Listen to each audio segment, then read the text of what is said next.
హరే కృష్ణ భక్తులందరికీ స్వాగతం. ఈరోజు మన శ్రీమద్ భాగవతం కక్షంలోకి. మనం ఈరోజు శ్రీమద్ భాగవతం చర్చించుకునే కన్నా ముందు మంగళాచరణ చేసుకుందామంట.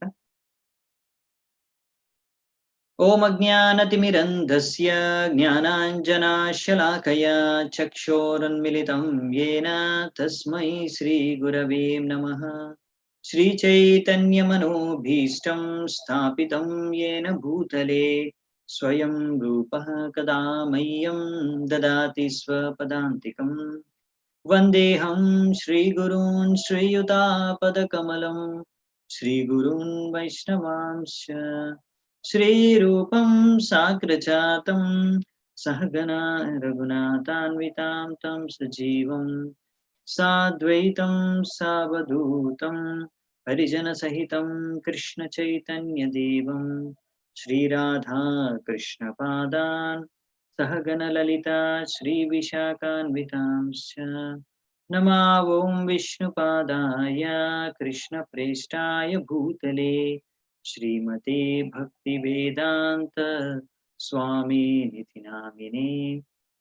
नमस्ते सारस्वते देवे गौरवाणी प्रचारिणे निर्विशेषः शून्यवादी पाश्चात्यदेशतारिणे नमो महावदन्याय कृष्णप्रेमप्रदायते कृष्णाय कृष्णचैतन्य नामिने गौरत्विजे नमः. हे कृष्णा करुणा सिन्धु दीनबन्धु जगत्पते गोपेश गोपिका कान्त राधाकान्त नमोऽस्तुते. तप्त काञ्चन गौराङ्गी राधे वृन्दावनेश्वरी वृषभानुसुते देवी प्रणमामि हरिप्रिये. नीलाचलनिवासाय नित्याय परमात्मने बलभद्रसुभद्राभ्यां जगन्नाथाय ते नमः. वाञ्छाकल्पतरुभ्यश्च कृपासिन्धुभ्य एव च पतितानां पावनेभ्यो वैष्णवेभ्यो नमो नमः. जय श्रीकृष्ण चैतन्य प्रभु नित्यानन्द श्री अद्वैत गदाधर श्रीवासादि गौरभक्तवृन्द. हरे कृष्णा कृष्ण कृष्ण हरे हरे हरे राम राम राम हरे हरे. హరే కృష్ణ.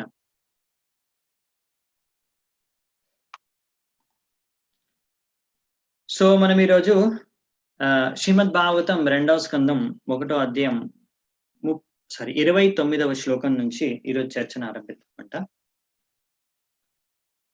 ఈరోజు చర్చ విషయంలో మనము ఈ విరాట రూప గురించి చర్చించుకున్నాం మొన్న కూడా. దీని గురించి ఇంకా విస్తృతంగా ఈరోజు వర్ణన జరుగుతుంది. దాని గురించి ఈరోజు ఇంకా చర్చించుకున్నామంట. అంటే ముఖ్యంగా ఈరోజు చూసేది ఏంటంటే విరాట్ రూపం యొక్క వివిధ అంగాలు, భాగాలు శరీరంలో విరాట్ రూపంలో, మరియు ఆ విరాట్ రూపం చేసే కార్యాలు, వాటిని ఎవరు ప్రతినిధిత్విస్తున్నారు, రిప్రజెంట్ చేస్తున్నారు, ఎవరు రిప్రజెంట్ చేస్తున్నారు ఆ యొక్క కార్యాలని, ఆ యొక్క అంగాల్ని, అవి మనం ఈరోజు చూడబోతున్నాం అన్నమాట. ఈరోజు మనం చర్చించుకునే విషయాలు మరియు ఇంకా రాబోయే కొన్ని అధ్యాయాల్లో కొన్ని విషయాలు భాగవతంలో మనకు అన్ని విషయాలు సంపూర్ణంగా అర్థమవుతాయి అని అనుకోకండి. కొన్ని విషయాలు అర్థం కాకపోవచ్చు. ఎంత అర్థమైతే అంత అర్థం చేసుకోవడానికి ప్రయత్నించండి. ముఖ్యంగా సృష్టికి ఇది సర్గ విసర్గ ఇలాంటి విరాట్ రూపం ఇలాంటి విషయాలు, స్థానం గురించి, అంటే సర్గ విసర్గ అంటే సృష్టికి సంబంధించి ఎలా సృష్టి జరిగింది, మరియు స్థానం అంటే ఏ లోకాలు ఎక్కడెక్కడ ఎలా ఉన్నాయి, సూర్యుడు ఎలా తిరుగుతున్నాడు, చంద్రుడు ఎలా తిరుగుతున్నాడు, ఈ విషయాలు మీకు సరిగ్గా అర్థం కాకపోతే కంగారు పడాల్సిన అవసరం లేదు. ఎందుకంటే మనము ఈ యొక్క విరాట రూపం పైన ధ్యాన మార్గాన్ని మనం అనుసరించబోము. మనం అనుసరించేది భక్తి మార్గాన్ని మాత్రమే. ఈ మార్గం మనకి ఎంత అర్థమైతే పర్వాలేదు, అంత మంచిదే. ఎందుకంటే మనం తెలుసుకుంటే మనకు ఆ భక్తి మార్గం యొక్క గొప్పతనాన్ని ఇంకా మనం బాగా అర్థం చేసుకోవచ్చు. అదే ఉద్దేశంతో ఇక్కడ మనకు సుఖదేవ్ మహారాజ్ చెప్తున్నారు. సో, అందుకే ప్రభుపాల్ వారు గూడా మొదటి శ్లోకం యొక్క తాత్పర్యంలోనే అంటే ఈరోజు 29వ శ్లోకం యొక్క తాత్పర్యంలో రాస్తున్నారు. ఇక్కడ మనము భగవద్గీతలో కూడా విరాట రూపం గురించి చర్చ జరిగింది. అవునా? సో, మరి ఇక్కడ మళ్ళీ ఆ చర్చ ఏం జరుగుతుందంటే, అక్కడ మనం భగవద్గీతలో 11వ అధ్యాయంలో మనము విరాట్ రూపం గురించి చర్చించుకున్నాం.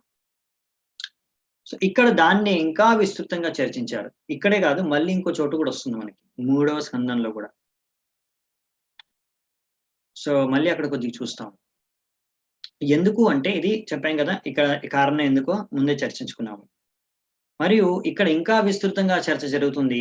దీన్ని బట్టి మనం అర్థం చేసుకుందేంటంటే, భగవద్గీతలో చెప్పిన విషయాల్ని ఇంకా విస్తృతంగా, ఇంకా లోతుగా ఇక్కడ మనకు భాగవతంలో వర్ణిస్తారనమాట.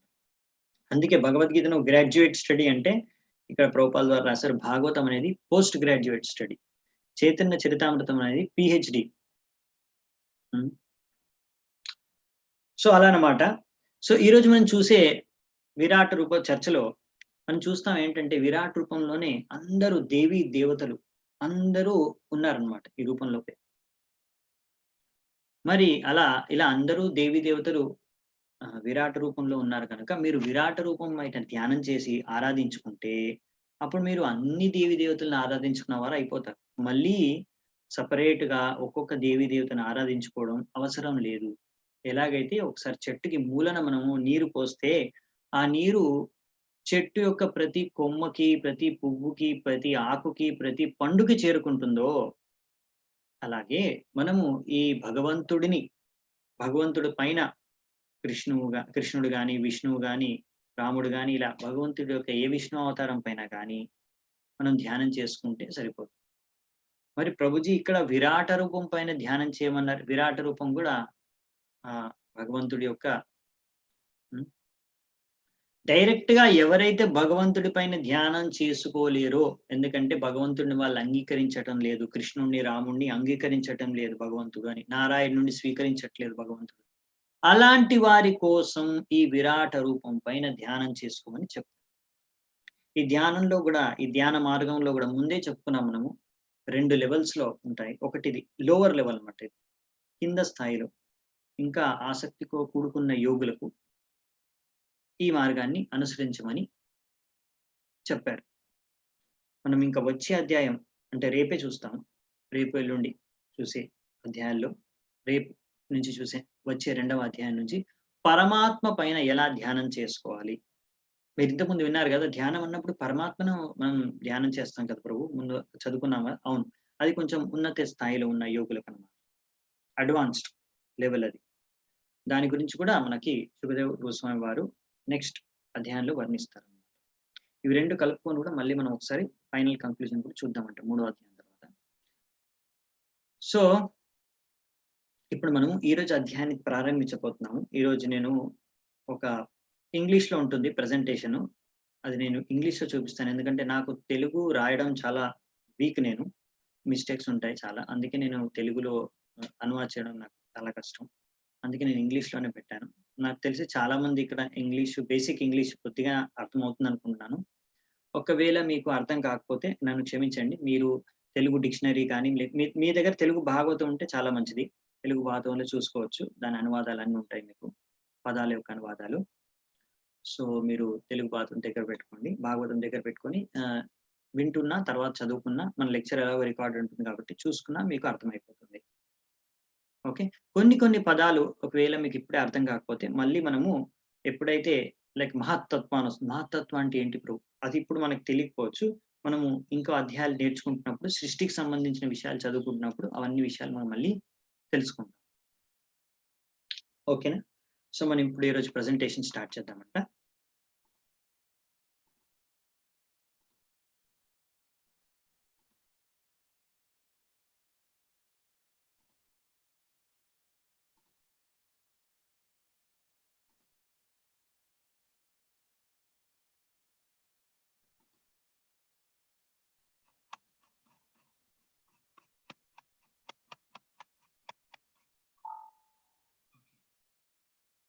సో, ఈరోజు ఈ యొక్క ప్రెజెంటేషన్‌లో 29-37 శ్లోకాల వరకు ఈ విరాట రూపం గురించి ఇంకా విస్తృతంగా వర్ణించారు. దాని తర్వాత 2 శ్లోకాల్లో దాన్ని కంక్లూజన్ ఇచ్చారు. అది మనం చూద్దాం. సో, మొదటి 29వ శ్లోకం ఈరోజు మనం చూసేది. ఇంద్రాదయో బాహవాహురుస్రా కర్ణౌ దిశశ్రోత్రమముస్య శబ్ద నాసత్యదస్రౌ పరమస్య నాసే ఘ్రాణోస్య గంధో ముఖమగ్నిరిత్త. సో, ఇక్కడ నేను ఇప్పటి నుంచి 29 నుంచి 37వ శ్లోకం వరకు కొద్దిగా ఇంగ్లీష్ పదాలు యూజ్ చేసి చెప్తాను. సో, మీరు అర్థం చేసుకోవడానికి ప్రయత్నించండి. సో, ఈ యొక్క శ్లోకంలో చెప్పేదేంటంటే, ఇక్కడ మనకు లెఫ్ట్ సైడ్‌లో చూపించేదండి, ఇప్పుడు ఆర్మ్స్ అని చూపించామంటే చేతులు. ఇవి విరాట్ రూపంలో ఉన్న విషయాల గురించి.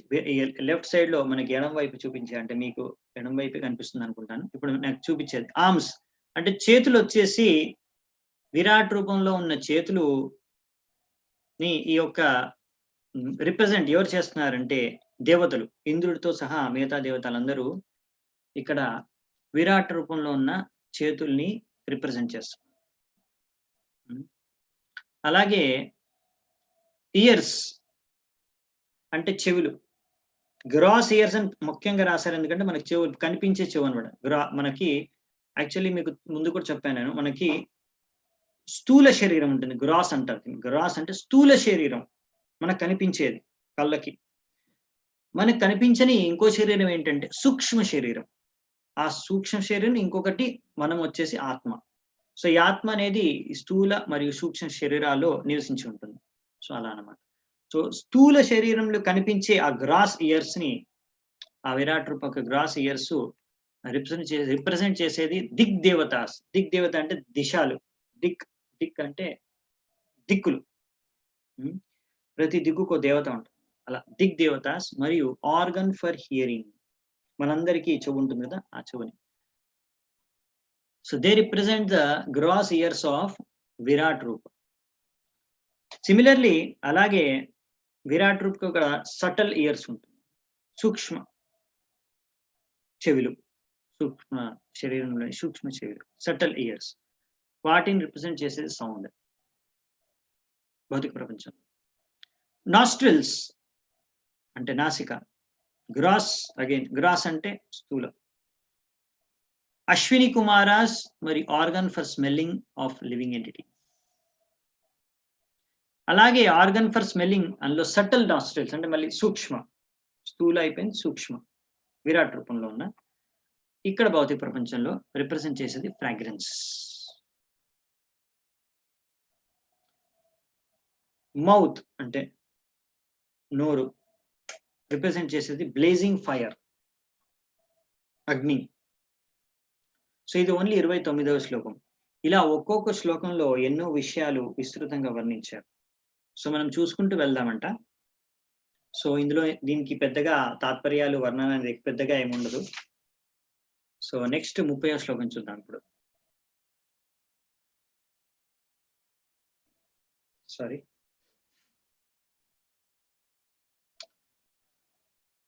ద్యౌరక్షిణీ చక్షురభూత్ పతంగః పక్ష్మాని విష్ణోరహనీ బుభేచ తద్భ్రూ విజృంభః పరమేష్టి దిష్ణ్యం ఆపోస్యతాలూరస ఏవ జీవ.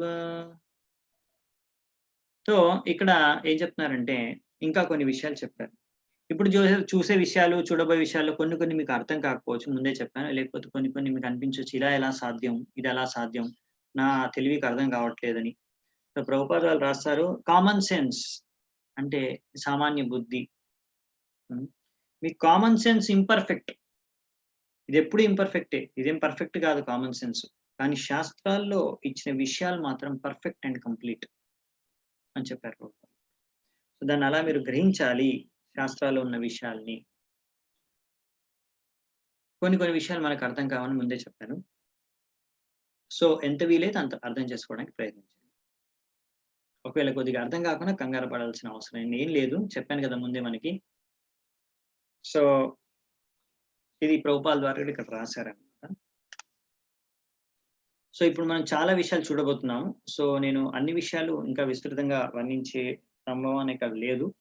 సో, కొన్ని కొన్ని విషయాలు మీకు ముందు అధ్యాయాల్లో తెలుసుకుంటారు. కొన్ని కొన్ని శబ్దాల గురించి ముందు అధ్యాయాల్లో ఇంకా వర్ణన జరుగుతుంది. మరియు ఏ శబ్దాలైతే ఇక్కడ మీరు కొత్తగా చూసి అర్థం చేసుకోలేకపోతున్నారో కంగారు పడకండి. మరియు ఇప్పుడు ప్రశ్నలు నేను జవాబు ఇవ్వలేను. మనకి పొద్దున్న సమయం కూడా తక్కువగా ఉంటుంది. సో, భవిష్యత్తులో ప్రశ్నోత్తరాలు ఇలా మన చర్చకి కావాలంటే మనం సెపరేట్‌గా జూమ్‌లో ఎప్పుడైనా మీటింగ్ చేసుకుందామంట. సో, మామూలుగా ప్రశ్నలకి నేను జవాబు ఇవ్వడం కష్టము ప్రతిరోజు. భాగవతం కక్షంలో. నేను ఇంకో క్లాస్ స్టార్ట్ చేస్తాను. ఈశోపనిషత్. ఈశోపనిషత్ క్లాస్ తర్వాత నేను కొంచెం సమయం పెడతాను. వీక్లీ ఒకరోజు క్లాస్ ఉంటుంది. ఇప్పుడు కాదు కానీ, ఈ సోమవారం కాకుండా వచ్చే సోమవారం నుంచి నేను ఈశోపనిషత్ స్టార్ట్ చేస్తున్నాను. అప్పుడు ఈశోపనిషత్ క్లాస్ తర్వాత నేను కొంచెం సమయం పెడతాను. మీకు ఇలా భాగవతంలో కానీ, వేరే క్లాస్‌లో గానీ, బుక్‌లో గానీ, ప్రభుపాద్ బుక్స్‌లో ఏమైనా క్వెషన్‌లుంటే, డౌట్‌లుంటే, సందేహాలుంటే అప్పుడు అడిగిస్తే మనం చర్చ అవసరం ఉంటే అది వీలవుతే చర్చ చేసుకొని క్లారిఫై చేసుకుందాం. ఓకే. సో, అలాగే నేను నెక్స్ట్ ట్రై చేస్తున్నాను చాలా మటుకు. నెక్స్ట్ వచ్చే శుక్రవారం నుంచి ఈ శుక్రవారం కాదు, ఈరోజు కాదు. వచ్చే శుక్రవారం. నెక్స్ట్ శుక్రవారం నుంచి రామాయణం, వాల్మీకి రామాయణం ఎలాగైతే మనం భాగవతం నేర్చుకుంటామో shloka to shloka, chapter to chapter, Skanda to Skanda, అలాగే రామాయణం కూడా బాలకాండ నుంచి మొదటి అధ్యాయం నుంచి, మొదటి శ్లోకం నుంచి ప్రామాణికమైన ఆచార్యుల తాత్పర్యాలను తీసుకొని మనము చర్చిద్దామంట రామాయణం. నెక్స్ట్ ఫ్రైడే శుక్రవారం నుంచి శుక్రవారం, శనివారం 2 రోజులు చర్చించుకుందామంట. సాయంత్రం 4 గంటలకు ఉంటుంది క్లాసు. మరియు ఆదివారం రోజు హరినామం గురించి కొద్దిగా చర్చ చేస్తాను నేను. అది ప్లాన్ ఉంది. మళ్ళీ మీకు నేను వాట్సాప్ గ్రూప్‌లో అన్ని అప్డేట్స్, టైమింగ్స్, డీటెయిల్స్ వగైరా పెట్టేస్తాను. ఓకే. సో, మనం ఈరోజు విషయం చర్చించుకొని ముందుకెళ్దామంట. సో, 30వ శ్లోకంలో వచ్చేసి ఇందులో ఏం రాశారంటే ఐపిట్స్. ఈ యొక్క ఏమంటాం మనం, అందుకే నాకు ప్రతి విషయం తెలుగులో ఎగ్జాక్ట్ వర్డ్స్ నాకు రావు. మీరు కావాలనుకుంటే కొంతమందికి తెలిసిన వాళ్ళు మనకు చాట్‌లో పెట్టొచ్చు. ఇంకా తెలియకపోతే తర్వాత డిక్షనరీలో చూసుకోవచ్చు. తెలుగు, ఇంగ్లీష్ డిక్షనరీ ఉంటుంది. లేకపోతే మీ దగ్గర భాగవతం ఉంటే డైరెక్ట్‌గా మీరు భాగవతంలో చూసుకోవచ్చు. బెస్ట్. సో, మీ దగ్గర భాగవతం ఉంటే అన్ని సమయాల్లో మీరు బాగా భగవతం అర్థం చేసుకోవడానికి మీకు చాలా సులువుగా ఉంటుంది. ఓకే. ఐపిట్స్ వచ్చేసి ఔటర్ స్పేస్ ఫార్మ్. ఐబాల్స్ వచ్చేసి సూర్యదేవతలు, సూర్యభగవానుడు. ఐలిడ్స్ వచ్చేసి పగలు, రాత్రి. ఇవన్నీ విరాట్ రూప్ యొక్క ఐబ్రోస్, మూవ్‌మెంట్ ఆఫ్ ఐబ్రోస్ వచ్చేసి అబోర్డ్ ఆఫ్ బ్రహ్మదేవుడి యొక్క లోకం. ప్యాలెట్ వచ్చేసి వరుణ దేవత. అలాగే టంగ్, నాలిక వచ్చేసి అది రిప్రజెంట్ చేస్తుంది టేస్ట్, జ్యూస్ ఆఫ్ ఎవ్రీథింగ్ ఈ లోకంలో మనం చూసే. 31వ శ్లోకం. ఛందాంస్యనంతస్య శిరో గృణంతి దంష్ట్రాయమస్నేహ కళా ద్విజాని హాసో జనోన్మాదకరీ చ మాయా దురంత సర్గో యదపాంగమోక్షః. సో, ఇక్కడ ఏం చెప్తున్నారంటే సెరిబ్రల్ ప్యాసేజ్, అది వేదిక్ హిమ్స్, వేద మంత్రాల్ని రిప్రజెంట్ చేస్తుంది. జాస్ అంటే మన దవడలను, జాస్ యమరాజుని రిప్రజెంట్ చేస్తుంది. Yama represents the jaws of teeth of Virat Rup. అలాగే విరాట్ రూప్ యొక్క 2 teeth, 2 rows of teeth are represents heart of affection. Smile represents Maya. Glance, Drishti, represents samsara. ఇప్పుడు 32వ శ్లోకం. వీడోత్తరౌస్తో దరయేవ లోభో ధర్మస్తనో ధర్మపతోస్య పృష్టం కస్తస్య మేద్రం వృషణో చ మిత్రౌ కుక్షిः సముద్రా గిరయోస్తి సంగాః. సో పెదవి, పైన పెదవి వచ్చేసి upper portion of the lip, పై పెదవి వచ్చేసి మోడెస్టీ. చిన్ అంటే ఈ పార్ట్ రిప్రజెంట్ హ్యాంకరింగ్. వక్షస్థలం breast represents religion, and back వెనక వైపు రిప్రజెంట్స్ ఇర్రిలీజియన్. ఇంకా ఉన్నాయండి ఇందులో. Genitals represents Brahma, testicles represents Mitra and Varuna. Waist represents ocean, stacks of bones ఎముకలు రిప్రజెంట్స్ హిల్స్ అండ్ మౌంటైన్స్. అందుకనే ఇక్కడ ప్రభుపాల్ ద్వారా రాస్తారు. సో మీరు ఇలాంటి వారు ఎవరైతే విరాట్ రూపం దర్శనం చేసుకొని ధ్యానం చేసుకుంటారో అలాంటి వాళ్ళు ఇలా హిల్స్ అంటే మౌంటైన్స్ అంటే మన పర్వతాల్ని చూసినప్పుడు అవి భగవంతుడి యొక్క విరాట్ రూపంలో ఉన్న ఎముకలతో మనం అర్థం చేసుకోవచ్చు అని చెప్పారు. అలా అంటే మనం ఏ సృష్టిలో చూసేవన్నీ చూసి కూడా భగవంతుడి విరాట్ రూపంలో ఏదో ఒకటి దాంతో మీరు పోల్చి అర్థం చేసుకోవచ్చు అనమాట. ఇది భగవంతుడి యొక్క శరీరం అని. అలా కూడా ఇలాంటి వారు అంటే ఎవరైతే మనం భక్తి యోగాన్ని మార్గాన్ని పాటించట్లేదు వాళ్ళ కోసం, ఇది పాటించలేకపోతున్నారో వాళ్ళ కోసం ఆ విధంగా వాళ్ళు ఆరాధన చేస్తుంటారు భగవంతుని. 33వ శ్లోకం. నద్యోస్యనాద్యూతతనూరుహాని మహీరుహా విశ్వతనోర్నృపేంద్ర అనంతవీర్య స్వసితం మాతరిష్వ గతిర్వయః కర్మగుణ ప్రవాహ. ఇక్కడ ఏం రాశారంటే veins. Veins represent rivers, or represented by rivers. Hairs represents trees.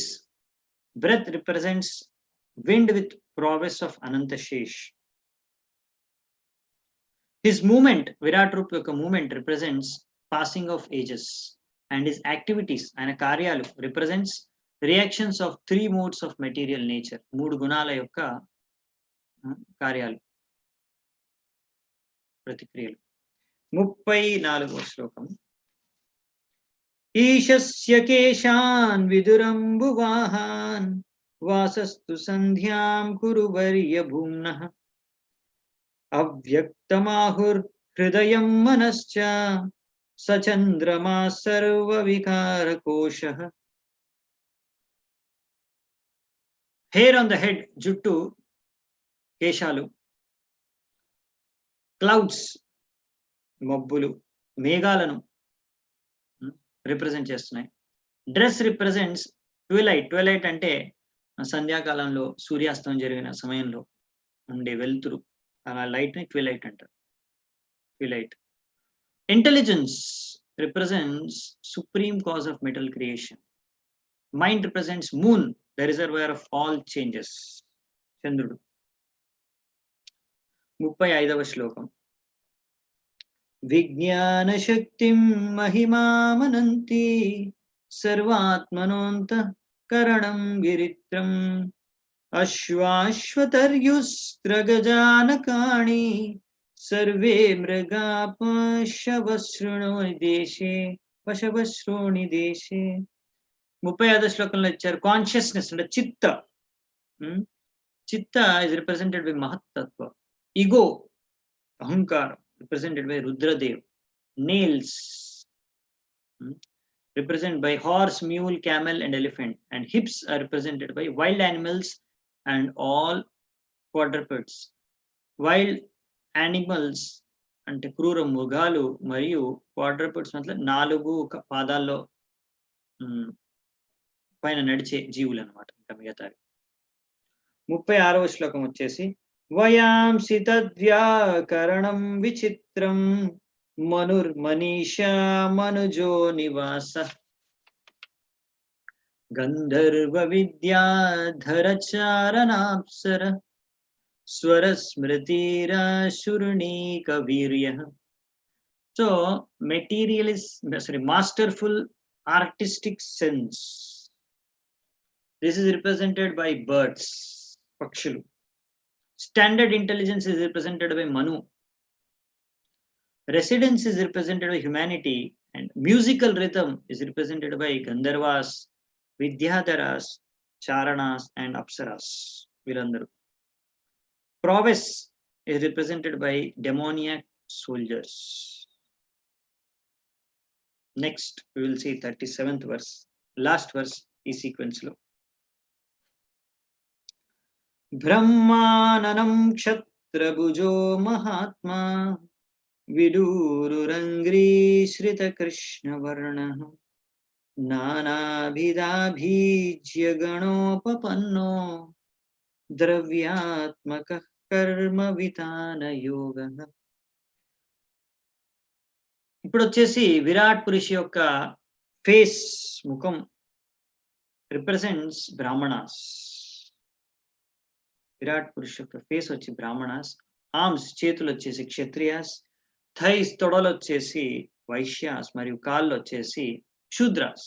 అలాగే ఆయన చేసే ప్రిస్క్రైబ్ డ్యూటీస్ వచ్చేసి రకరకాల యజ్ఞాలు, కార్యాలు దేవతలతో పాటు చేసే దానికి సంబంధించిన విషయం. ఇది 37వ శ్లోకం. దీంతో ఇది ముగుస్తుంది అనమాట. సో మనము ఇప్పటి వరకు చూసాము 37వ శ్లోకం వరకు. ఇందులో కూడా ప్రభుపాల్ ద్వారా రాస్తారు. ఇలా యజ్ఞం వచ్చేసి మన యుగంలో, ఈ ప్రతి కలియుగంలో చేయవలసిన యజ్ఞం వచ్చేసి సంకీర్తన యజ్ఞం. సో ఇది చేయడం వలన సంపూర్ణ మానవ జాతికి కళ్యాణం జరుగుతుంది. అలాగే 38వ శ్లోకం చూద్దాం. ఇప్పుడు 38, 39వ శ్లోకం చూస్తే ఈ యొక్క అధ్యాయం పూర్తవుతుంది. ఈశ్వర విగ్రహస్య యస్సన్నివేశ కథితో మయా తే సంధ్యారతేస్మిన్ వపుసి స్తవిష్టే మనస్వబుద్ధ్యా నయతోస్తి కంచిత్. సో ఇక్కడ ఏం చెప్పారంటే, ఇప్పుడు సుఖదేవ్ గోస్వామి గారు అన్నారు పరీక్షిత్ మహారాజ్కి, నేను నీకు మొత్తం విరాట రూపం గురించి మొత్తం వర్ణించాను. ఎవరికైతే మోక్షం ప్రాప్తి అంటే మోక్షాన్ని ఆశిస్తున్నారో అలాంటి వారు ఇలాంటి విరాట్ రూపం పైన తన మనస్సుని కేంద్రీకరించి ధ్యానం చేస్తే అప్పుడు అది సరైన పద్ధతి. ఇంతకన్నా వేరే వస్తువు విషయం లేదు ఈ యొక్క భౌతిక ప్రపంచంలో ధ్యానం చేయడానికి. విరాట్ రూపం పైన ధ్యానం చేయాలి. ఈ భౌతిక ప్రపంచంలో దీనిపైన ధ్యానం ఎలా చేయాలంటే, సో ఇంకొకటి వచ్చేసి 39వ శ్లోకం.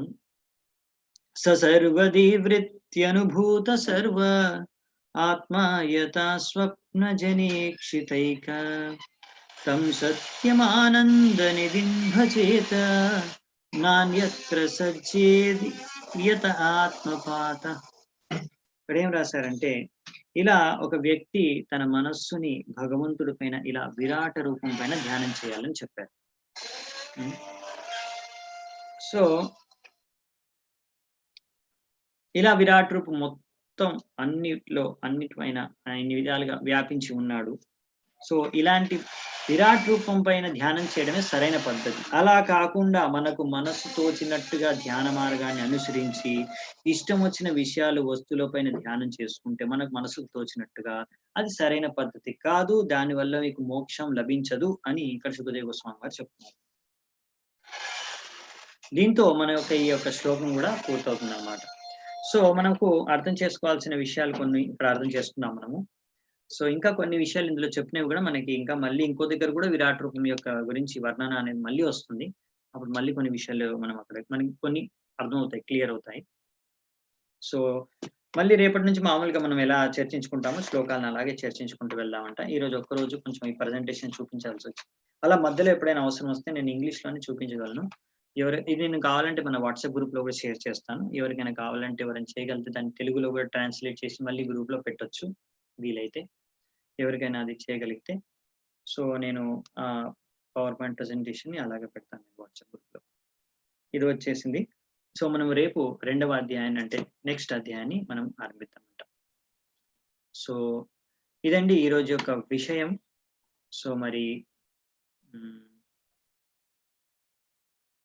ఇలా ఒక్కొక్క దగ్గర కొంచెం మనకు ఇలాంటి విషయాలు కొంచెం ఇంట్రెస్టింగ్ గా అంత ఆసక్తికరంగా అనిపించకపోవచ్చు. ఇంకా ఇలాంటి కొన్ని విషయాలు సరిగ్గా ఫుల్గా కంప్లీట్ గా అర్థం కూడా కాకపోవచ్చు. సృష్టికి సంబంధించినవి, ఇలా విరాట్ రూపానికి సంబంధించినవి లేకపోతే, కానీ ఇవన్నీ కూడా మనకు చాలా ఇష్టం, అంటే చాలా ఇంపార్టెంట్. ఎందుకంటే దీనివల్ల మనకి భగవంతుడి యొక్క గొప్పతనం, ఆయన యొక్క మహాంత ఎంత గొప్ప భగవంతుడు అనే విషయాన్ని, ఇంకా భగవంతుడు మన కోసం ఈ సృష్టిని ఎంత కష్టపడి అంటే ఎలా సృష్టించాడు మన కోసం ఆయన కష్టం లేదనుకోండి. ఆయన సులువుగానే సృష్టిస్తాడు. కానీ మనము చూడొచ్చు భగవంతుడు మన కోసం ఎంత చేశాడు. ఈ సృష్టి అంతా చేసింది మన కోసం అండి. భౌతిక ప్రపంచం సృష్టించింది మన కోసం. భగవంతుడు ఎంత చేశాడు. భగవంతుడు ఎంత గొప్ప ఇన్ని చేయగలిగాడు. మనం అర్థం చేసుకోవడానికి మన వల్ల అవ్వట్లేదు. భగవంతుడు సృష్టించాడు. సో, అందుకనే మనకు భగవంతుడి పైన ఒక రకమైన ఆదరణ, ఆ యొక్క అండ్ రెవరెన్స్, ఇంకా ఆ గొప్పతనాన్ని అర్థం చేసుకుంటే, దాని తర్వాత మనం భగవంతుడు చేసే లీలల్ని ఇంకా ఎక్కువగా మనం ఆస్వాదం ఆస్వాదించడం, ఆనందాన్ని మనము పొందగలం. దానికి ఇవి ముఖ్యంగా దోహదపడతాయి ఇవన్నీ. ఇంకా మనం ఈ సృష్టిని కూడా సరిగ్గా అర్థం చేసుకోవచ్చు. ఎలా ఈ సృష్టికి భగవంతుడికి సంబంధం ఏంటనే విషయాన్ని. సో, ఇదన్నమాట. సో, ఇక్కడే మనము ఈ యొక్క అధ్యాయాన్ని ముగిస్తున్నాము. అంటే అధ్యాయం ముగిసిపోయింది.